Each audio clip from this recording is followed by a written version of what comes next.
امام ابن تیمیہ رحمہ اللہ فرماتے ہیں کہ الفاظ سے نیت کرنا علماء مسلمین میں سے کسی کے نزدیک بھی مشروع نہیں. مشروع کا کیا معنی؟ جی ہاں، شریعت میں نہیں. رسول اللہ صلی اللہ علیہ وسلم نے، آپ کے خلفاء اور دیگر صحابہ، اور نہ ہی اس امت کے سلف اور ائمہ میں سے کسی نے، یعنی بڑے بڑے علماء میں سے کسی نے الفاظ سے نیت نہیں کی. عبادات میں مثلا وضو، غسل، نماز، روزہ اور زکوٰۃ وغیرہ میں جو نیت واجب ہے، بالاتفاق تمام ائمہ مسلمین کے نزدیک اس کی جگہ دل ہے. امام ابن حمام اور ابن قیم بھی اس کو بدعت کہتے ہیں. اب یہاں حاشیے میں ذرا دیکھیے، نمبر 1 حاشیہ، اپنے دل میں کسی کام کی نیت کرنا اور ضرورت کے وقت کسی کو اپنی نیت سے آگاہ کرنا ایک جائز بات ہے، مگر نماز سے پہلے نیت پڑھنا، نیت کرنا نہیں بلکہ پڑھنا، عقل اور نقل اور لغت تینوں کے خلاف ہے.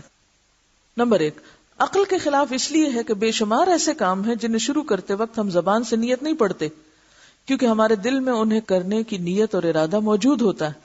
مثلا جوتا پہننے لگتے ہیں تو کبھی نہیں پڑھتے جوتا پہننے لگا ہوں وغیرہ وغیرہ.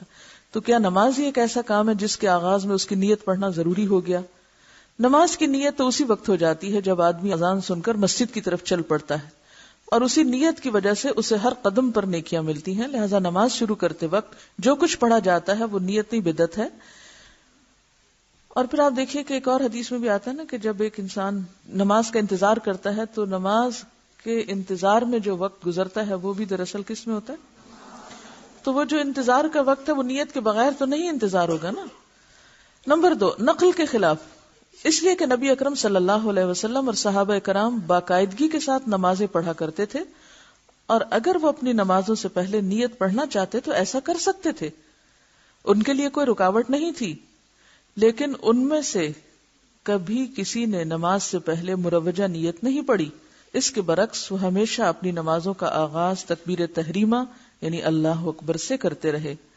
ثابت ہوا کہ نماز سے پہلے نیت نہ پڑھنا سنت ہے. نمبر 3، لغت کے اس لیے خلاف ہے کہ نیت عربی زبان کا لفظ ہے، عربی میں اس کا معنی ارادہ ہے. نیت کا معنی کیا ہے؟ ارادہ، اور ارادہ دل سے کیا جاتا ہے، زبان سے نہیں. بالکل اسی طرح جیسے دیکھا آنکھ سے جاتا ہے، پاؤں سے نہیں. دوسرے لفظوں میں نیت دل سے کی جاتی ہے، زبان سے پڑھی نہیں جاتی. بعض لوگ روزہ رکھنے کی دعا، حج کے تلبیہ اور نکاح میں ایجاب و قبول سے نماز والی مروجہ نیت کو ثابت کرنے کی کوشش کرتے ہیں. عرض یہ ہے روزہ رکھنے کی دعا والی حدیث ضعیف ہے، لہذا حجت نہیں ہے. حج کا تلبیہ صحیح احادیث سے ثابت ہے، وہ نبی اکرم صلی اللہ علیہ وسلم کی پیروی میں کہنا ضروری ہے. مگر نماز والی مروجہ نیت کسی حدیث میں وارد نہیں ہوئی. رہ گیا نکاح میں ایجاب و قبول کا مسئلہ. چونکہ نکاح کا تعلق حقوق العباد سے ہے، اور حقوق العباد میں محض نیت سے نہیں بلکہ اقرار، تحریر اور گواہی سے معاملات طے پاتے ہیں. یعنی وہاں صرف ارادہ ہی کافی نہیں کہ کوئی شخص نکاح کا ارادہ کر لے. اگر اس طرح صرف ارادے سے نکاح ہو جائے تو کوئی بے نکاح نہ رہے.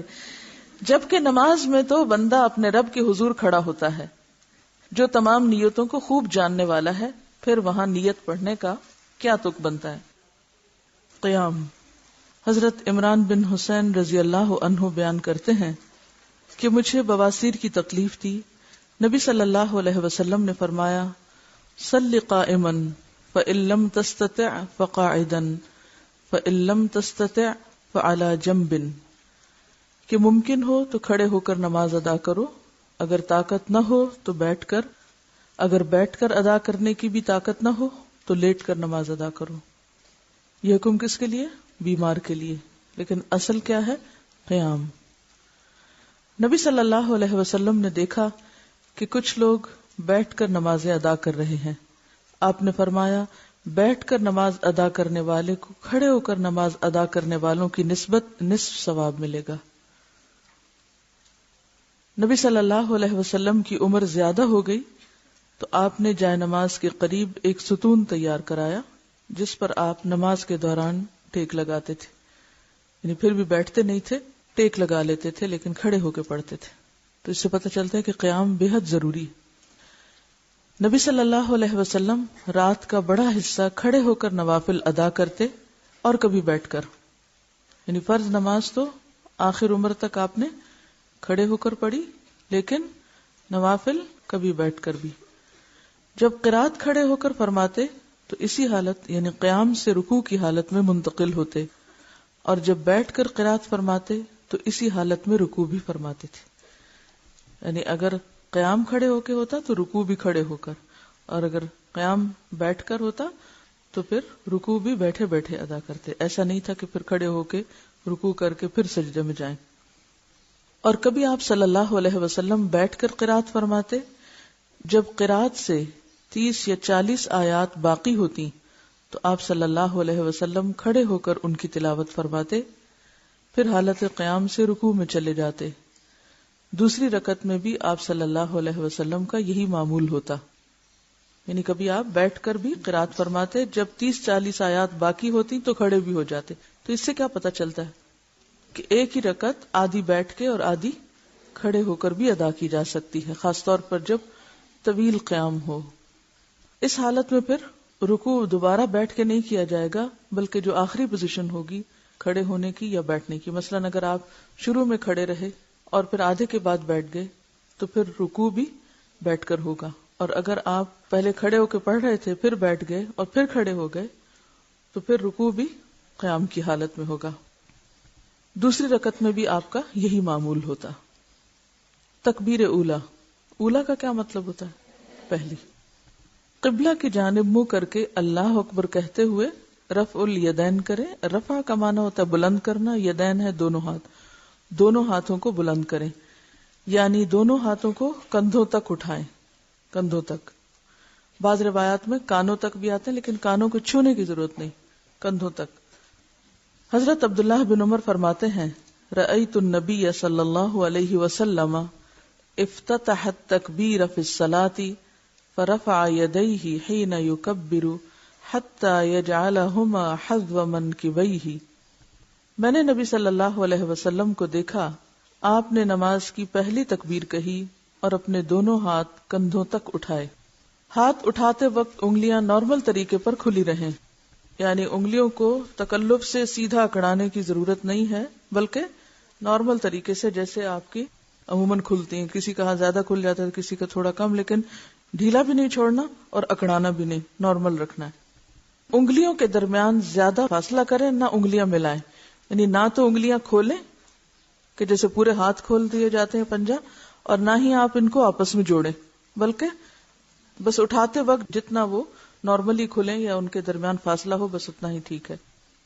ایسا کیوں کرنے کو کہا گیا؟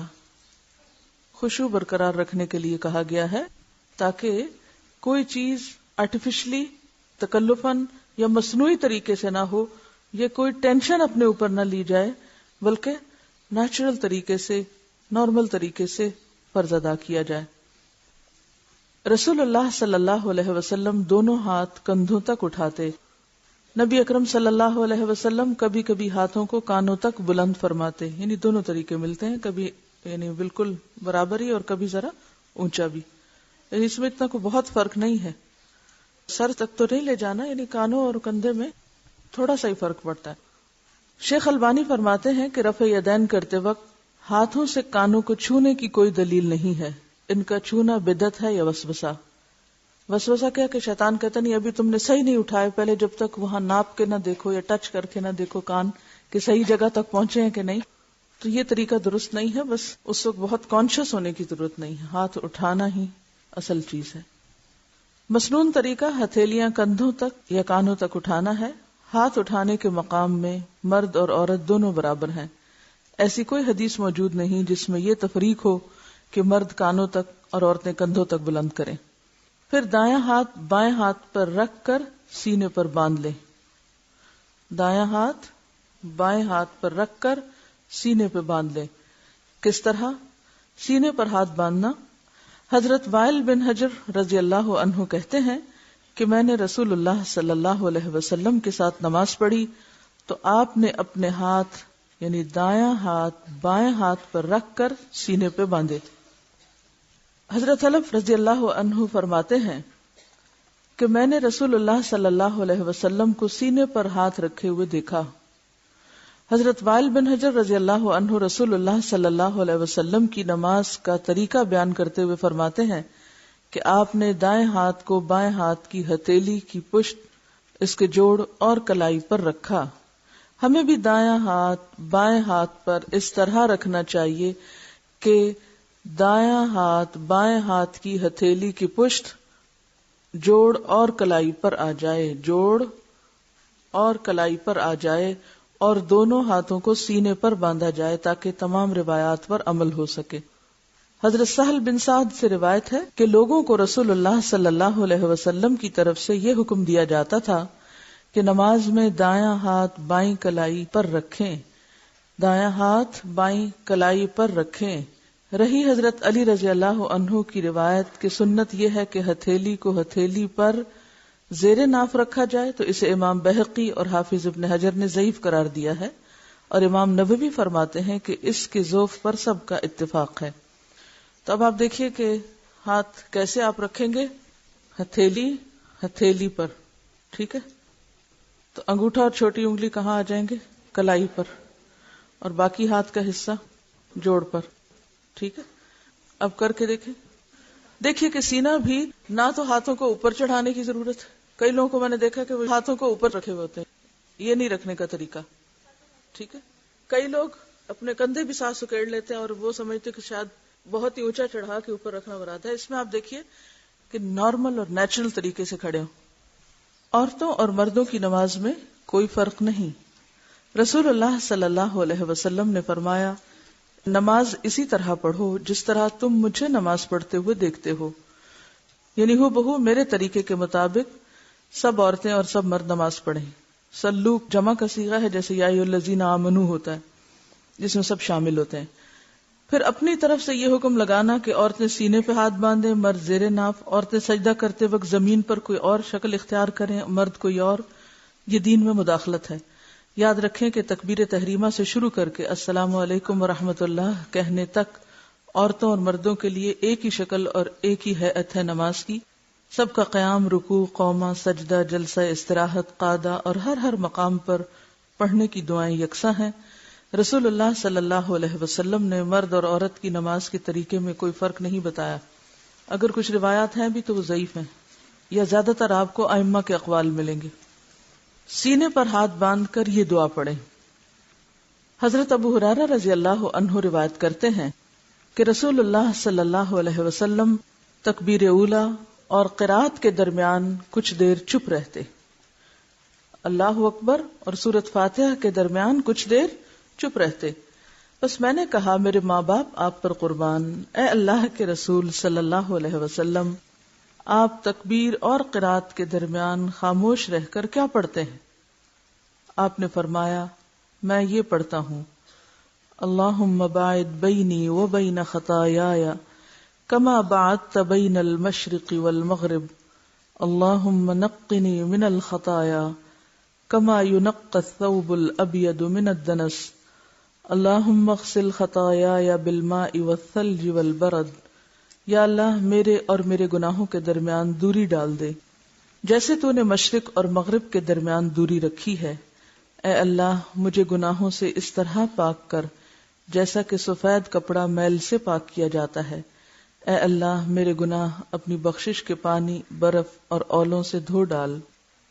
اصل میں پانی کے بعد برف اور اولوں کا ذکر جو ہے یہ طہارت میں مبالغہ بھی ہے۔ اگر آپ نے کہیں برف گری ہوئی دیکھی ہو تو آپ کو اندازہ ہوگا کہ اس کے بعد فضا جس طرح صاف ہوتی ہے اور پورا ایٹماسفیئر جس طرح کلیئر ہوتا ہے، وہ صرف بارش سے بھی نہیں ہوتا۔ یعنی جتنی پولوشن برف باری کے بعد ختم ہوتی ہے اور جس طرح ہر طرف سفید چادر تن جاتی ہے، اور رات کے وقت بھی ایسی گلیئر اٹھتی ہے اس سفید برف سے کہ یوں لگتا ہے کہ دن چڑھا ہوا ہے یا کہیں نہ کہیں تیز چاند چمک رہا ہے۔ اور یہ اسی پچھلے مجھے رمضان کے بعد جب میں باہر تھی تو اتنی شدید برف باری دیکھنے کا اتفاق ہوا۔ جب میں آدھی رات کے وقت اٹھی تو واش روم میں گئی تو میں نے دیکھا کہ باہر کچھ جیسے روشنیاں ہیں، اور وہ کیا تھی کہ برف کی گلیئر تھی۔ یعنی اتنی سفیدی نظر آتی ہے ایون رات کے وقت بھی کہ اس سے زیادہ پاکیزگی اور صفائی کا کوئی کانسیپٹ نہیں ہو سکتا۔ تو اس وقت مجھے یہ دعا سمجھ میں آئی کہ یہ کیوں کہا گیا کہ اللہ میرے گناہ پانی، برف اور اولوں سے دھو ڈال۔ تو یہ انتہا درجے کی صفائی کی طرف اشارہ ہے کہ جس میں ہوا بھی صاف ہو، جس میں فضا بھی اور جس میں زمین بھی اور ہر چیز ایک طرح سے سفید چادر سے ڈھک جائے. مثلا آپ دیکھتے ہیں آپ کارپیٹ پہ بیٹھتے ہیں تو اس پہ چادریں ڈالتے ہیں سفید. تو سفید چادر کس لیے ڈالتے ہیں؟ کیونکہ وہ صفائی میں ایک مزید صفائی کا اضافہ ہے. اور کلر سفید ہی کیوں؟ حالانکہ کوئی اور رنگ ہوتا تاکہ میل نظر نہ آتی، کیونکہ عام طور پہ لوگ کہتے ہیں نا میل خورا ہو، گندگی ہو مگر ہمیں نظر نہ آئے. اسی طرح آپ کو کیوں کہا جاتا ہے کہ سفید کپڑے پہنے؟ تاکہ وہ صفائی کا ایک احساس بھی ہو. بعض اوقات صرف صفائی کا ہونا کافی نہیں بلکہ صفائی کا احساس ہونا جو ہے وہ بھی ضروری ہوتا ہے. تو جب آپ اس طرح کی دعائیں مانگتے ہیں نماز میں تو اس سے نماز جو ہے ہی گناہوں کو دھونے کا ذریعہ، تو اس احساس میں مزید اضافے کا سبب ہوتی. اور یہ دعا صحیح بخاری میں آئی ہے. یا یہ دعا پڑھیں. رسول اللہ صلی اللہ علیہ وسلم کے پیچھے ایک شخص نے کہا اللہ اکبر کبیرہ والحمد للہ کثیرہ وسبحان اللہ بکرۃ واصیلا. اللہ سب سے بڑا ہے، بہت بڑا، ساری تعریف اسی کی ہے، وہ ہر عیب سے پاک ہے، صبح اور شام ہم اسی کی پاکی بیان کرتے ہیں. یہ سن کر رسول اللہ صلی اللہ علیہ وسلم نے فرمایا کہ اس شخص کے لیے آسمان کے دروازے کھول دیے گئے ہیں. یعنی ایک شخص نے یہ دعا پڑھی تو آپ نے کیا فرمایا کہ اس کے لیے آسمان کے دروازے کھول دیے گئے ہیں. حضرت ابن عمر نے فرمایا جب سے میں نے رسول اللہ صلی اللہ علیہ وسلم سے یہ بات سنی ہے میں نے ان کلمات کو کبھی چھوڑا نہیں. اور ہم میں سے کسی نے کبھی یہ کلمات کیوں؟ پتہ ہی نہیں. جہالت نعمت ہے، نعمت ہے نا. کتنی بڑی خیر سے ہم بعض اوقات محروم رہتے ہیں لا علمی کی وجہ سے. یہ صحیح مسلم کی روایت ہے. ہم سمجھتے ہیں ہم بہت کچھ پڑھ چکے ہیں، بہت کچھ جان چکے ہیں. اس کلمے کو ادا کرنے میں کتنی دیر لگتی؟ کچھ بھی ٹائم نہیں لگتا. بعض اوقات آپ جلدی میں بھی ہوتے ہیں اور پہلی دعا یا جو آگے آ رہی وہ نہیں بھی پڑھیں تو یہ آپ دیکھیں مختصر ترین بھی ہے اور فائدے میں مؤثر ترین ہے. یا یہ دعا پڑھیں سبحانک اللہم و بحمدک و تبارک اسمک و تعالی جدک و لا الہ غیرک. اے اللہ تو پاک ہے، ہم تیری تعریف کے ساتھ تیری پاکی بیان کرتے ہیں، تیرا نام بڑا ہی بابرکت ہے، تیری بزرگی بلند ہے، تیرے سوا کوئی معبود نہیں. یہ ترمذی کی روایت ہے. پھر یہ پڑھیں اعوذ باللہ السمیع العلیم من الشیطان الرجیم من ہمزہ ونفخہ ونفثہ. اللہ کی پناہ مانگتا ہوں جو ہر آواز کو سننے والا اور ہر چیز کو جاننے والا ہے، مردود شیطان کے شر سے، اس کے خطرے سے، اس کی پھونکوں سے اور اس کے وسوسے سے. کتنی خوبصورت دعا ہے، کتنی خوبصورت طریقے کی پناہ مانگی گئی ہے. اعوذ باللہ السمیع العلیم من الشیطان الرجیم من ہمزہ ونفخہ ونفثہ. بسم اللہ الرحمن الرحیم. الحمد للہ رب العالمین الرحمن الرحیم مالک یوم الدین ایاک نعبد و ایاک نستعین اہدنا الصراط المستقیم صراط الذین انعمت علیہم غیر المغضوب علیہم ولا الضالین آمین. اللہ کے نام سے شروع کرتا ہوں جو نہایت رحم فرمانے والا بے حد مہربان ہے. ساری تعریف اللہ کے لیے ہے جو تمام مخلوقات کا رب ہے، بے حد رحم کرنے والا، بے حد مہربان ہے، بدلے کے دن کا مالک ہے. اے اللہ ہم تیری ہی عبادت کرتے ہیں اور تجھی سے مدد مانگتے ہیں. ہمیں سیدھے راستے پر چلا، ان لوگوں کے راستے پر جن پر تو نے انعام کیا، جن پر غضب نہیں کیا گیا، جو گمراہ نہیں ہوئے. حضرت انس رضی اللہ عنہ فرماتے ہیں کہ رسول اللہ صلی اللہ علیہ وسلم حضرت ابو بکر اور عمر رضی اللہ عنہ قرات الحمد للہ رب العالمین سے شروع کرتے، یعنی اعوذ باللہ اور بسم اللہ نہیں پڑھتے تھے بلکہ ڈائریکٹ سورۃ الفاتحہ سے شروع کرتے. حضرت انس کہتے ہیں کہ میں نے رسول اللہ صلی اللہ علیہ وسلم، ابو بکر، عمر اور عثمان کے پیچھے نماز پڑھی، وہ بلند آواز سے بسم اللہ نہیں پڑھا کرتے تھے. ٹھیک ہے، یعنی دل میں پڑھتے تھے. آپ بسم اللہ الرحمن الرحیم سرن یعنی آہستہ پڑھتے تھے. امام ابن تیمیہ فرماتے ہیں کہ حدیث کی معرفت رکھنے والے اس امر پر متفق ہیں کہ امام کے لیے بسم اللہ زور سے پڑھنے کی کوئی صریح روایت نہیں ہے، لیکن اگر ہم اپنے دل میں نماز پڑھ رہے ہیں تو اعوذ باللہ بسم اللہ سب پڑھیں گے. اگر نماز میں جمائی آ جائے تو اسے حد الوسع روکیں، نہ رکے تو منہ پر ہاتھ رکھیں اور آواز بلند نہ کریں، کیونکہ جمائی لیتے وقت بلند آواز کرنا جو ہے وہ نماز میں خلل کا ذریعہ ہے۔ یہ جو دعائیں آپ نے پڑھی ہیں ان کو ذرا ایک دفعہ دہرا لیتے ہیں۔ اللهم باعد بيني وبين خطاياي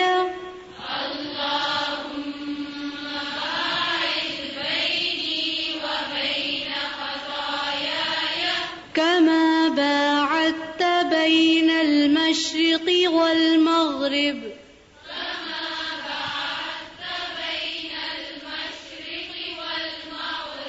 اللهم نقني من الخطايا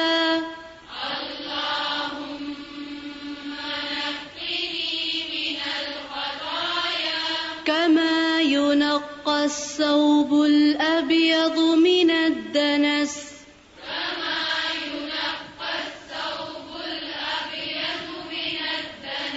اللهم اغسل خطاياي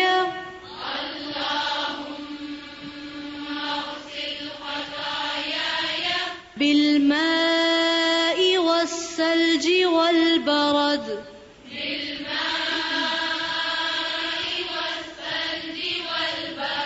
سبحانك اللهم وبحمدك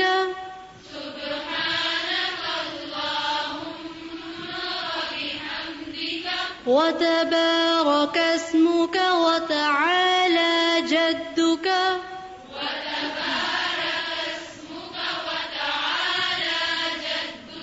ولا إله غيرك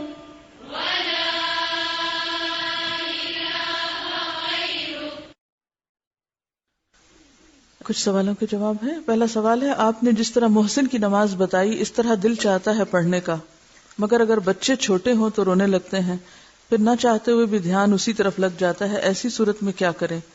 ایسی صورت میں آپ کا اولین فریضہ ہے کہ بچوں کا خیال رکھیں۔ آپ دیکھیں کہ ایک ہوتی ہے کون سی سچویشن، وہ کن کے لیے ہے؟ جن کے بچے چھوٹے نہیں۔ تو یہاں میرا خیال ہے اکثریت انہیں کے بیٹھی ہوئی ہے جن کے پاس چھوٹے بچے نہیں۔ ہاں یہ الگ بات ہے کہ انہوں نے اپنے لیے اور کئی کھیل کھلونے رکھے ہوئے ہیں جن میں مشغولیت کی وجہ سے وہ نماز کی طرف پوری توجہ نہ کرے۔ اور اب دیکھیے کہ بچوں کا چھوٹا ہونا اور عورت کا ان ساری کیفیات سے گزرنا یہ بالکل ایک نیچرل سی چیز ہے، اور اللہ تعالیٰ کو سب معلوم ہے کہ کون کس حالت میں ہے، کس کیفیت میں ہے۔ ایون بچے چھوٹے بھی ہوں تو ایسا نہیں ہوتا کہ سارا وقت بچے جاگ ہی رہے ہوں۔ مثلاً آپ جب وہ سو جائیں پھر عشاء کی نماز پڑھ سکتے ہیں، یا فجر کی، یا تہجد کی، یا دن میں کسی وقت، کیونکہ ہمیشہ بچے ایک حالت میں نہیں رہتے، بچے بھی ایک حالت سے دوسری حالت میں چلتے چلے جاتے ہیں۔ اور جب ایسا وقت ہو کہ بچے واقعی بہت چھوٹے ہیں اور بہت پریشان کن حالات ہوں تو پھر اللہ تعالیٰ جانتا ہے کہ کون کس مشکل میں ہے۔ لا یکلف اللہ نفسا الا وسعہا، لیکن ہمیں ہمیشہ عذر نہیں، کیا تلاش کرنا ہے؟ عزیمت کی راہیں اختیار کرنی ہے، ساری مشکلات کے باوجود اپنے لیے بہتری اور ترقی اور آگے بڑھنے کے راستے ہی دیکھتے چلے جانا ہے۔ ٹھیک ہے، اگلا سوال ہے، میں گورنمنٹ اسکول میں جاب کرتی ہوں، چھٹی 1:30 بجے ہوتی ہے جبکہ قریبی مسجد میں اذان 1:45 بجے ہو جاتی ہے، کیا میں اسکول میں اذان کے فوراً بعد نماز پڑھ سکتی ہوں؟ اس سے اسکول کے وقت میں امانت میں خیانت تو نہ ہوگی؟ کیا جواب دیں گے؟ اگر تو آپ کلاس نہیں لے رہے اور کوئی ایسا کام بھی نہیں ہے اس وقت، بعض اوقات اسٹاف محض گپ شپ کر رہا ہوتا ہے اسٹاف روم میں، اور چونکہ چھٹی کے وقت قریب ہے تو اس وقت بیٹھ کے کوئی آفس کا ورک بھی نہیں، کوئی ہوم ورک کی کاپیاں وہ آپ گھر لے جا رہے ہیں، تو گویا وہ کام جو آپ اسکول میں کر سکتے تھے وہ آپ گھر پہ لے جا رہے ہیں، اور گھر کا وقت جو ہے وہ اسکول کے وقت کو دے رہے ہیں۔ تو اس صورت میں آپ ادلا بدلا تھوڑا سا اگر کر لیں تو کوئی حرج نہیں، کیونکہ بہرحال اول وقت میں نماز جو ہے وہ افضل ہے۔ یعنی یہ صرف اس صورت میں ہے کہ جب آپ سمجھتے ہیں کہ اس وقت کا جو کام ہے وہ میں چھٹی کے بعد بھی کر سکتی ہوں۔ لیکن اگر آپ اس وقت کلاس لے رہے ہیں تو آپ یہ نہیں کر سکتے کہ آپ کلاس چھوڑ کے پہلے اول وقت میں نماز پڑھنا شروع کر دیں اور پھر بعد میں آ کے کلاس لیں، کیونکہ اس سے بچوں کا نقصان ہوگا۔ یا کوئی میٹنگ چھوڑ دیں، یا کہیں ڈیوٹی چھوڑ دیں، مثلا آپ ریسپشن پہ کھڑے ہیں یا کہیں بھی، تو یہ طریقہ درست نہیں ہوگا، سمجھ گئے؟ اگر آپ سمجھتے ہیں کہ چھٹی کے بعد جب آپ کا گھر بہت دور ہے اور آپ کی قضا ہو جائے گی نماز، تو آپ فرض پڑھ کے نکلیں. فرض پڑھنے میں کتنی دیر لگے گی؟ another 10 minutes. میرا نہیں خیال کہ ہم 10 منٹ سے زیادہ 4 رکعت میں لگاتے ہوں. اور یہ تو ہر شخص کا انڈیویجول فریضہ ہے نا، اس کو حفاظت کرنی ہے نا اپنی نماز کی، اس کو بھاگ دوڑ کرنی ہے کہ میں زیادہ سے زیادہ بہتر طور پہ پڑھ لوں. اب اگر ایک شخص صرف یہ بہانہ کرے وہ بہت واش روم کی لمبی لائن ہے لہٰذا میں تو اب اس وقت یہ کر رہا ہوں، نہیں، آپ کو پتا ہونا چاہیے کہ آپ نے اس کا بندوبست کیسے کرنا ہے. اگر ایک جگہ لائن لمبی ہے تو دوسری جگہ چلے جائیں. عام طور پر میں نے دیکھا ہے کہ لوگ جو واش روم میں بھی جاتے ہیں تو 5-6 بھی ہیں نا تو سارے پہلے پہ ہی کھڑے ہو جائیں گے، تھوڑا سا آگے بڑھ کے وہ آخری تک نہیں جائیں گے. تکلیف نہیں ہم کرنا چاہتے، عقل استعمال نہیں کرنا چاہتے کہ میرے وقت کی بچت کہاں سے ہو سکتی ہے. ہم صرف یہ بہانہ کر دیتے وہ چونکہ لائن لمبی ہے اس لیے میں نماز لیٹ پڑھ رہی ہوں. جب تک ہمارے اپنے اندر تقوی نہیں آئے گا، جب تک اندر فرقان نہیں آئے گا، جتنی مرضی سہولتیں ہو جائیں ہم پھر بھی افضل درجے کا کام نہیں کر سکیں گے. بہت سی چیزیں ہم دوسروں پہ ڈال دیتے ہیں، چونکہ یہ چھٹی دیر سے دیتے ہیں اس لیے ہماری نماز لیٹ ہوتی ہے تو پھر یہ ذمہ دار ہیں ہم نہیں، آپ خود بھی ذمہ دار ہیں کہ آپ اس وقت کو پھر اور کتنے بہتر طریقے سے استعمال کر سکتے ہیں. اور اگر کہیں رکاوٹ آ رہی، خلل آ رہا ہے تو اس کو دور کرنے کے لیے بھی اللہ نے عقل دی، اس کو بھی دور کرنا چاہیے. لیکن نماز تو بہرحال نماز ہے، فریضہ ہے. سبحانک اللہم و بحمدک نشہد ان لا الہ الا انت نستغفرک و نتوب الیک.